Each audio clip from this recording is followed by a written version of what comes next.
សួស្តីប្រិយមិត្តទាំងអស់គ្នាដែលធ្លាប់បង្កើត Page Facebook ហើយឥឡូវចង់លុបវាវិញតែមិនដឹងថាលុបរបៀបម៉េចដូច្នេះកុំភ្លេចតាមដានវីដេអូនេះដើម្បីចេះលុប Page Facebook ទាំងអស់គ្នាចឹងដល់តែគេលុប Page ដូចម្ដេចឥឡូវកុំឲ្យខាត់ពេលវេលាយូរយើងចូលមកក្នុងកន្លែង Facebook សិនមកដើម្បីចូលទៅធ្វើទាំងអស់គ្នា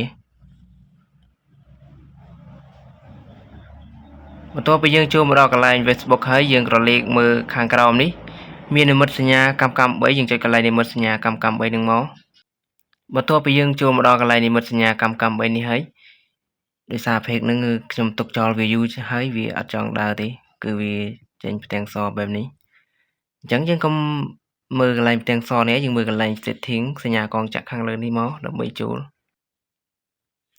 បន្ទាប់ពីយើងចុចកន្លែងសញ្ញាកងចក្រហ្នឹងហើយយើងក្រឡេកមើលខាងក្រោមយើងរកពាក្យមួយគេដាក់ថា setting and privacy យើងចុចកន្លែង setting and privacy ហ្នឹងមកបន្ទាប់ពីចុចកន្លែងហ្នឹងហើយយើងមើលកន្លែង setting ខាងលើនេះចុចលើពាក្យ setting បន្ទាប់ពីយើងចូលមកដល់ត្រង់ចំណុចនេះហើយយើងអូសទៅក្រោមអូសឡើងទៅលើអស់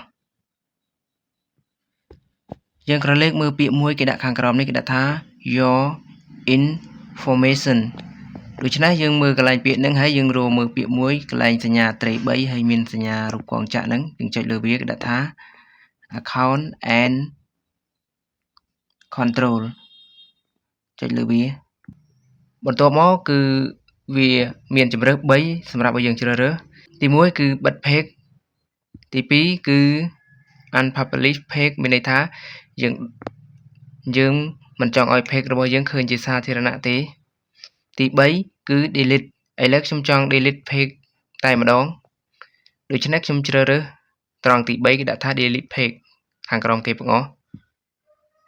បន្ទាប់ពីយើងជ្រើសរើសហើយយើងមើលខាងក្រោមនេះគេដាក់ថា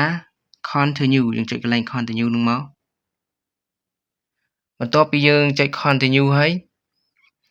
ត្រង់កន្លែងនេះគឺឲ្យយើងជ្រើសរើសអ្វីមួយឥឡូវខ្ញុំមិន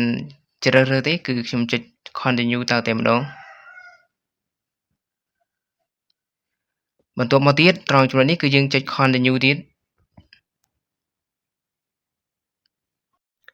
ត្រង់ចំណុចនេះគឺឲ្យយើងដាក់ password របស់ Facebook របស់យើងបើយើងមិនស្គាល់ password របស់យើងទេយើងអាចចុច forget your password ដោយសារខ្ញុំបានស្គាល់ password របស់ខ្ញុំអញ្ចឹងខ្ញុំសូមដាក់តែម្ដងឥឡូវខ្ញុំសូមដាក់ password សិនចំណុចនេះ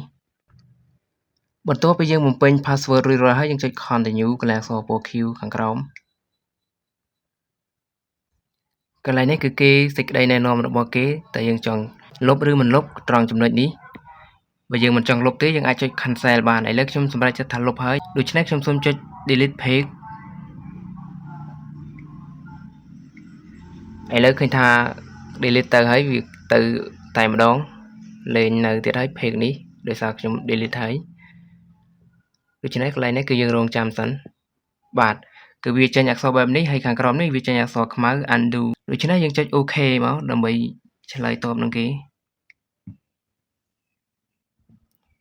ដល់ពេលដែលយើងចុច OK ទៅវា refresh ទៅទៀតហើយ